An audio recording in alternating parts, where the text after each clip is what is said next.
Wait, Voiders, before you do anything else, no, this is not an episode from 2017. It is 2020, sadly. I am currently visiting Germany for a couple of weeks, and since I still got my old apartment here, I was kind of thinking, why don't we do a retro episode? Like, same old computer webcam, same old shitty mic, same old poorly lit room, just like things were back when we started this channel. So, here you go, guys.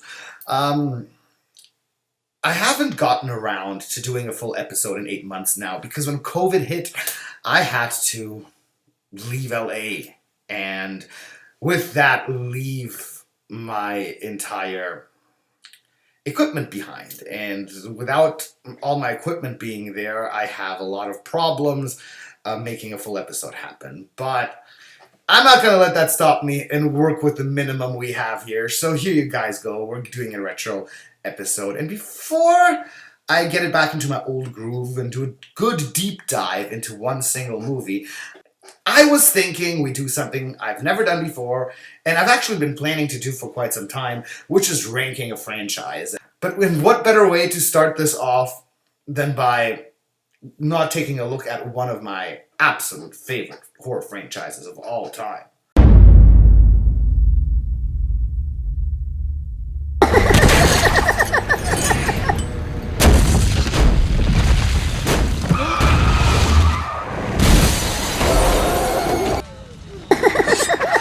Just drop fucking dead.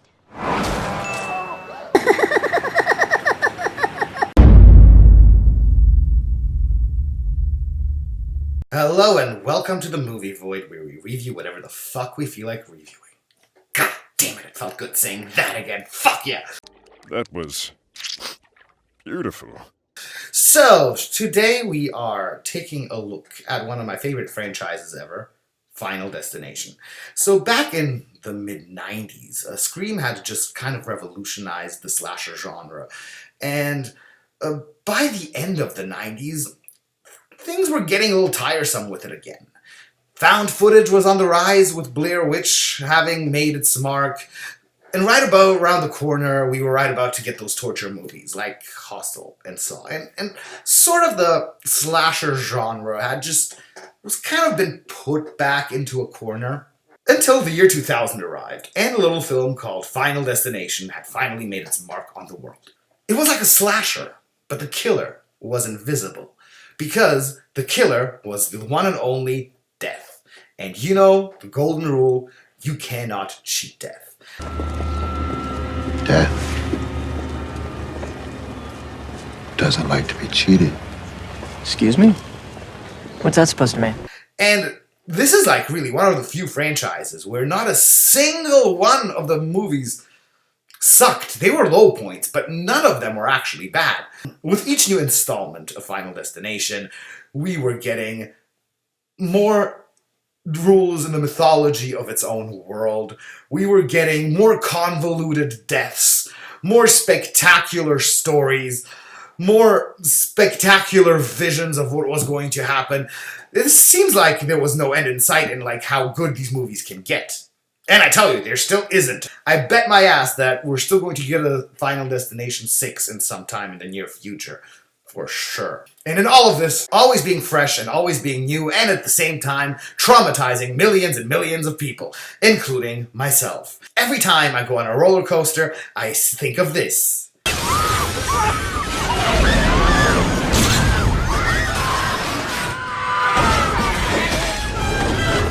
Every time I am driving on the highway and see one of these, I think of this.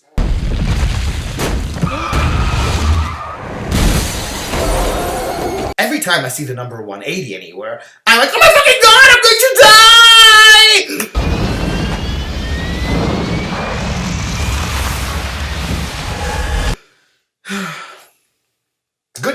Good times, everybody.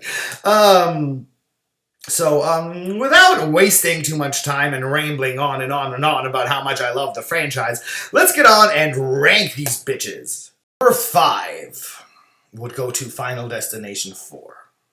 And no, I am not going to call it The Final Destination. Just like I am never going to call Saw 8 Jigsaw, and I am never going to call any Hellraiser after Part 4 by their actual name other than the number they were released in. You're not fooling anyone, movies. You can't just reset your numbers like Halloween, who does it all the time because of its convoluted timeline. While we're on the subject, is Halloween Kills technically the third Halloween 2 or the second Halloween 3?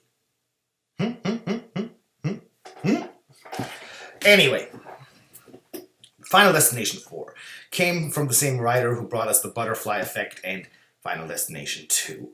And somehow one would have expected here to be a lot more than we actually got.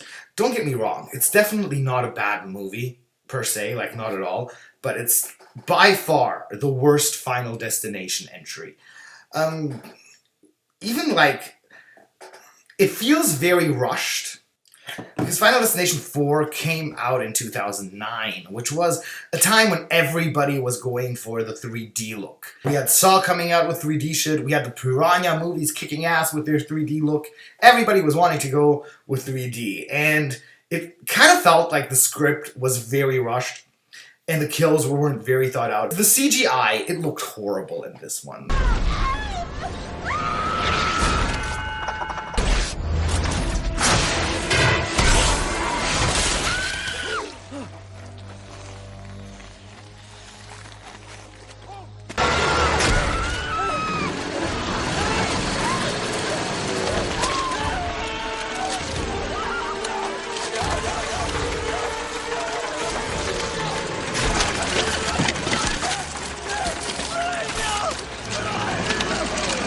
You have to admit that. And everything was made out to fit the 3D look as well as it could. And looking back at it now, it has aged terribly.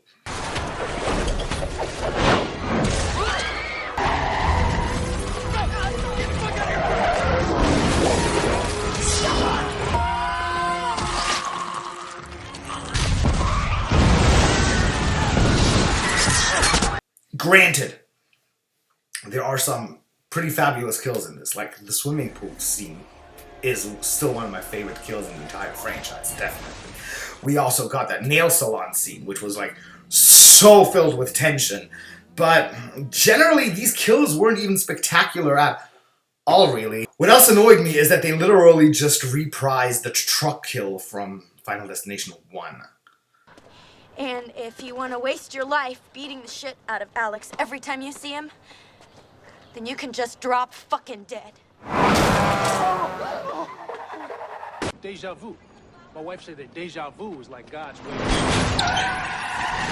What else kind of annoys me in this one is that, like, the main vision somebody has, where everybody dies at the beginning of the film, is always something relatable. You know, we have a roller coaster, we have a highway, we have a plane ride, and here, the vision is on a racetrack. How many people do you know who regularly go watch the races on a racetrack? Not many! And I don't think there are many teenagers who go to racetracks. So this kind of feels like a very random, completely unrelatable death. And especially with that god-awful CGI, it is just so unspectacular. I didn't care about the characters in this one too much anyway. They sort of seemed like these interchangeable teenagers. Not fluffy enough to take them as your typical teenager stereotypes, but also not deep enough to, like, actually take them seriously as characters. When it comes to the mythology in the Final Destination universe, every single part added something fresh to the series. This one didn't add anything new at all. So, as much as this one has its bright sides, for me, it is definitely the worst one of the series. Let's go on. Number 4 would actually have to be the original Final Destination. I know, this is the one that started it all, that set it all up, that made the whole entire franchise be what it is today, and without it, we probably wouldn't have a single one of these most amazing movies, and it is really amazing as a film on its own. But hear me out here. The deaths in this one generally are actually pretty tame. Other than the whole entire devastating plane crash, which is just like one of the badassest plane crashes I've ever seen in my life, this is very... The deaths haven't become the domino effect that we know in Final Destination franchise today.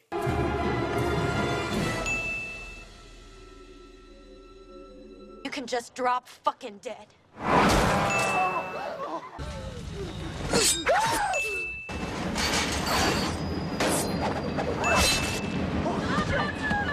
So who's next? It also, I get the feeling like that this edition of Final Destination was very much built on teen angst. Tried to capitalize, but I caught you. You fuck. I could beat you. Yeah, maybe not forever. But I got this cabin rigged to beat you now. Other than your fast speed horror kill action that we get in the other Final Destination entries, here it's kind of more like, besides all this death going on, we are showing these teenagers cope. If that's your thing, that is fine. Like, if you want... It seems like a very CW-ish approach to the Final Destination series. Move the fucking car! Open the fucking door. Move the car. Easy. Can't you open a door? Easy, open the fucking door. Open the Billy, door. open the fucking door! Billy, open it! Billy, open the door! Open the door! Carter, listen to me. Don't do this. God damn it! Get out of the fucking car! Carter, listen to me. Hey, listen to me. This isn't the way. There's a lot of like communication going on between these kids. There's a lot of like just focus on how these people are dealing with like the whole entire situation of everything going on. Look, I'm his friend, and I know who you are. What are all those tiny marks? Cuticle lacerations from pulling at the wire. pulling at the wire. If he was pulling at the wire, he wasn't trying to kill himself. It was an accident. In death, there are no accidents, no coincidences, no mishaps, and no escapes. What you have to realize is that we're all just a mouse that a cat has by the tail. Kind of feels like the opposite of Final Destination 4. While Final Destination 4 is very rushed and not thought out enough, this one feels way too thought out. Way too much focus on the characters and maybe a tinge too little horror generally in this one. But that doesn't mean it's not an amazing entry. Like, this is the one that started it all and made the whole entire fucking thing happen. This was the one that brought us the slasher without the killer. And I also have to admit the acting on this one was actually, for a bunch of kids, very, very convincing and very, very good. It was just too fresh. They didn't know where they're still going to take this whole entire franchise with. And I understand that some people still think that this is the best one of the series because it actually has a lot of character development. It's not so way over the top like the other ones are.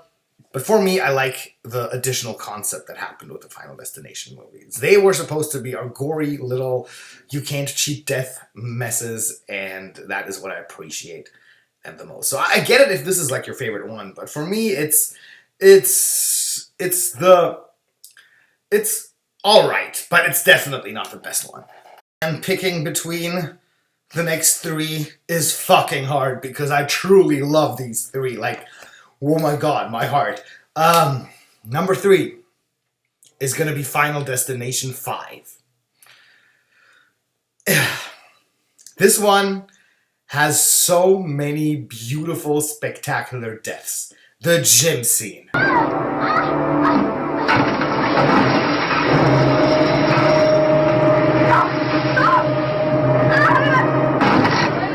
What the fuck? The fucking over-the-top acupuncture scene.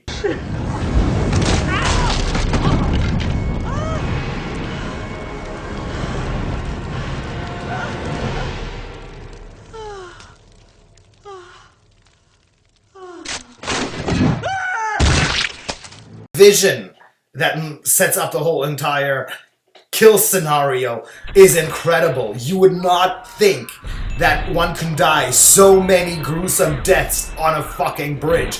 It's kind of insane, actually. Like, if you look at how many details and what kind of ways people are dying on this bridge. It's absolutely over the top incredible. It also brings back some more extra mythology into the entire thing, which I always appreciate in Final Destinations. You shorted death. So you let death have somebody else in your place, and then you take their spot in the realm of the living, all the days and years that they've yet to live. And they take your place in death. But what really makes this movie happen, what really like gets me like totally spazzed out, is that twist ending that you don't see coming at all, even though they're actually hinting it. The phones are looking a little bigger, there aren't that many smartphones involved. That coupon for the acupuncture thing is on paper. There is so many little details that can get you figuring out what the twist is in the end, but you still don't. It's just masterfully done, because especially with this being the last part so far, it kind of makes everything be very full circle with this amazingly brilliant twist. What else I have to mention in this, I would have put this maybe even higher if there had they had put a bit more depth into the characters of this specific part, because they seem very interchangeable here. So, and I originally, when I saw this movie in the theaters, I actually did see it in 3D. And if you compare it directly to Final Destination 4, it's like worlds apart of how like well the effects are done in Final Destination 5. While Final Destination 4 seemed very CGI overloaded and just doing 3D just for the sake of doing 3D, this one really knew how to place its 3D effects perfectly. So I enjoyed that part of the whole entire thing very much as well. Okay, let's move to the last two spots. 2, oh god, you guys are gonna kill me. But I'm gonna go with Final Destination 2. Ugh, this one has, seriously, the best, deadliest, most fucked up disaster scene / vision, if you want to call it that.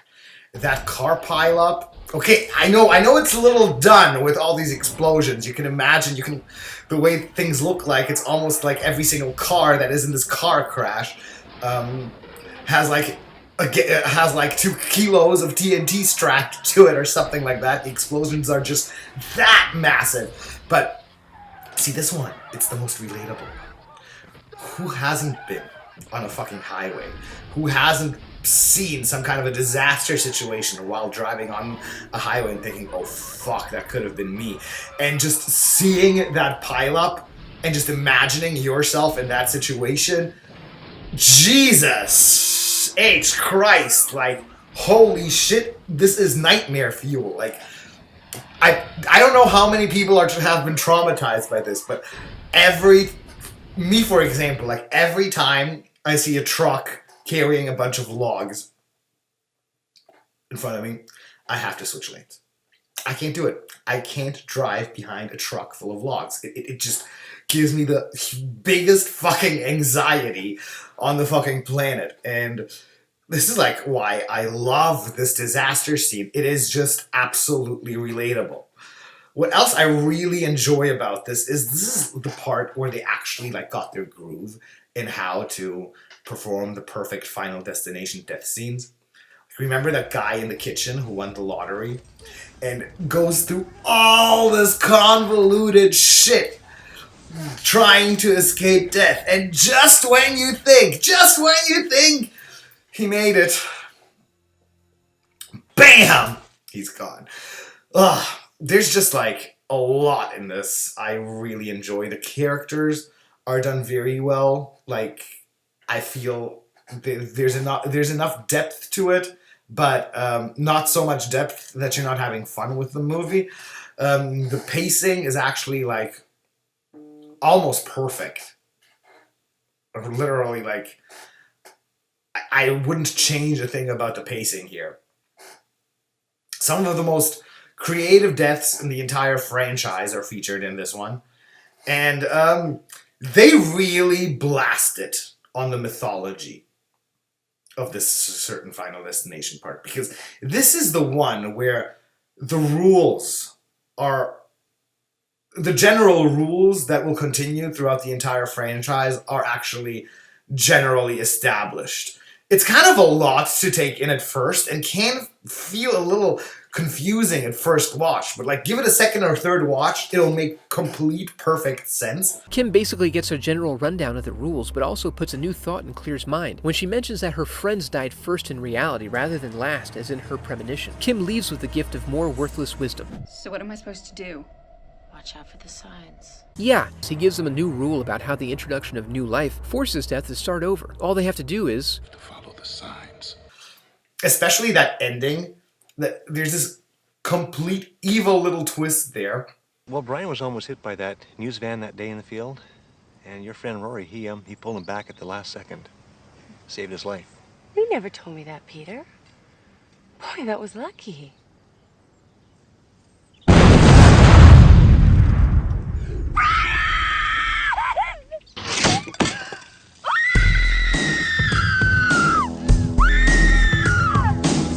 Number 1. Oh yeah, you guessed it. Final Destination 3. I know. Some characters are here very two-dimensional. It takes itself much less seriously than the other entries, but hear me out here. This is by the same director who directed 1, so like he has the feel for this whole entire thing.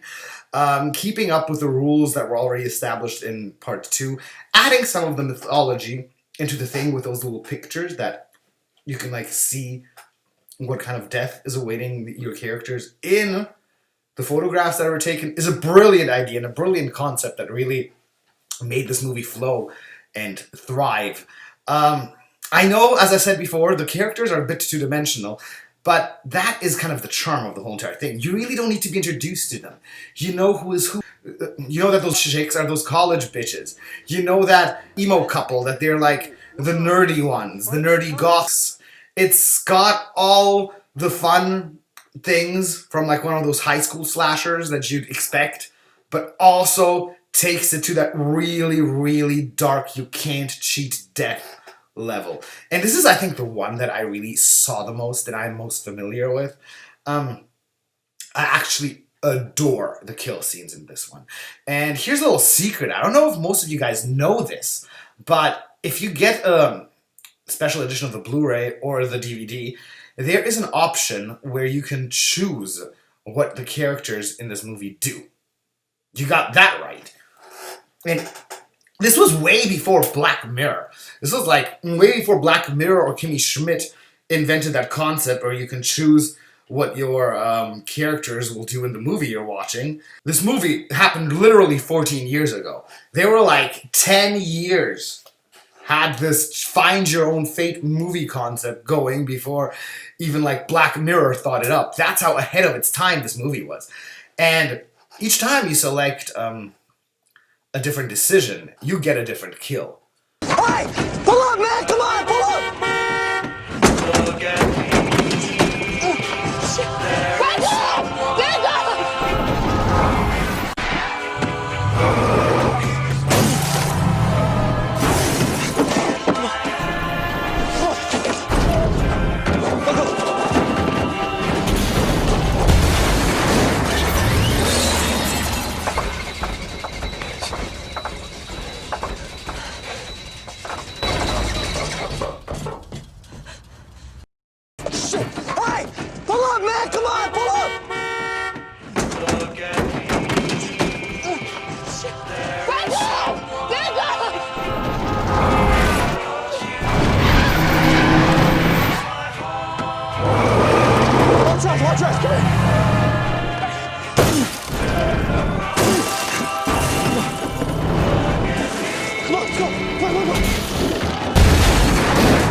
But it's also, you gotta give credit to the vision, to the disaster at the beginning.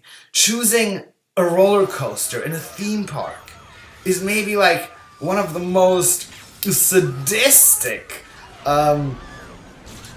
disaster scenes you can imagine, because this is a place where people go to have fun. This is a place where people unite and like celebrate the end of their high school days, and doing this roller coaster incident with your characters is just something so cruel and dark. It really breaks my heart. And especially if you're like a fan of roller coasters yourself, you know goddamn well I am if you watch Sundays. This is just amazing. And it's just brutal. And like, so in the Find Your Own Fate version, where you can choose the decisions the characters are making, there is a way to save everybody in the beginning. If you choose the right thing in like the first 15, 16 minutes of the movie, you can literally stop. You can literally save everybody, and you see the credits go up. It's just so funny that there's literally like a 20-minute version of the entire film if you make the right decisions and decide to save everyone. We'll just settle this like real men. Tails, what are you doing? Not getting on the ride. Nobody is getting on. We're gonna miss. No, I saw it, okay? It's gonna crash. Wendy, you're freaking everybody out. No, we're getting off now. Take it easy. No, fuck off, okay? It's gonna crash. The hydraulics will rupture. The tracks will collapse. Everyone on this ride is gonna die. Go on, get out. Wendy. Wait. Pussies.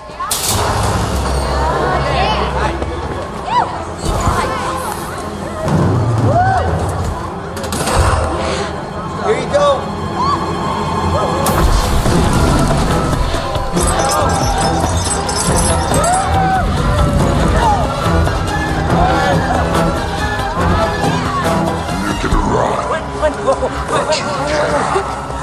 What was that? What were we lying for?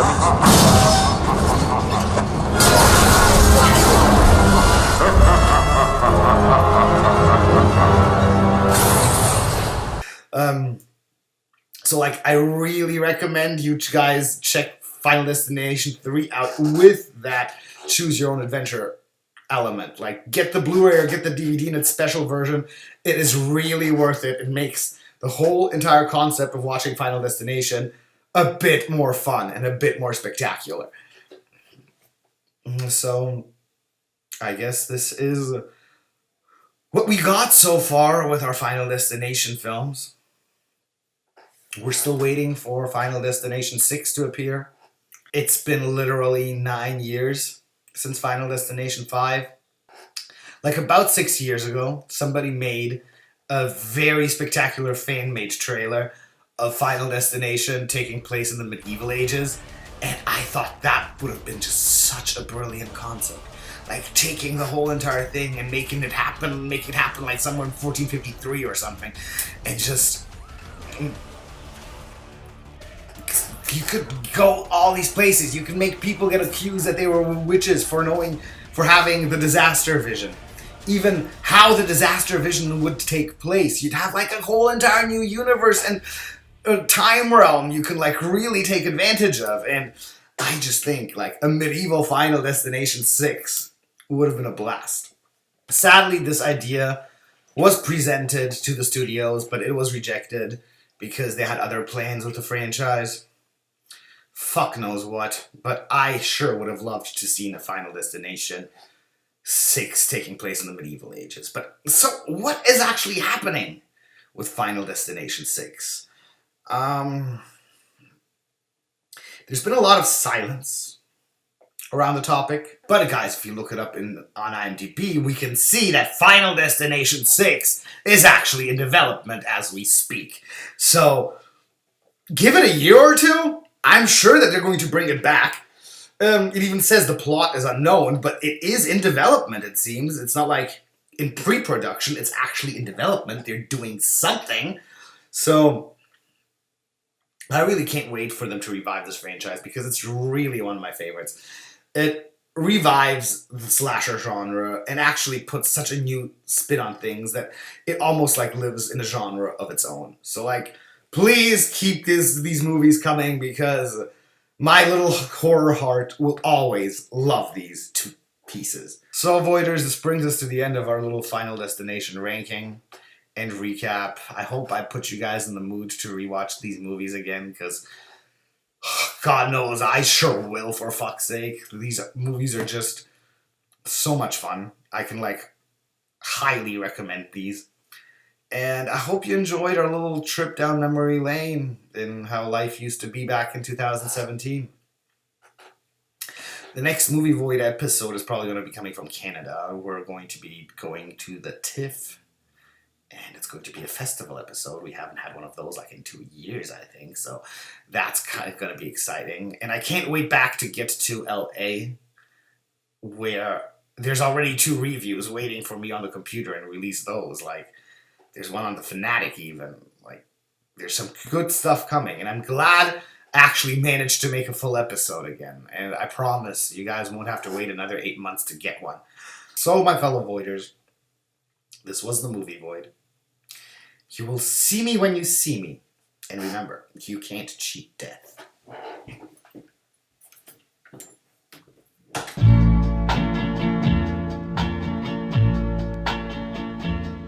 There is someone walking behind you.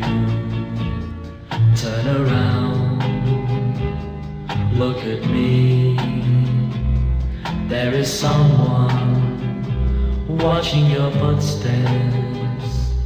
Turn around, look at me. There is someone says he loves you. Here's my heart in my hand. Death doesn't like to be cheated. Excuse me? What's that supposed to mean?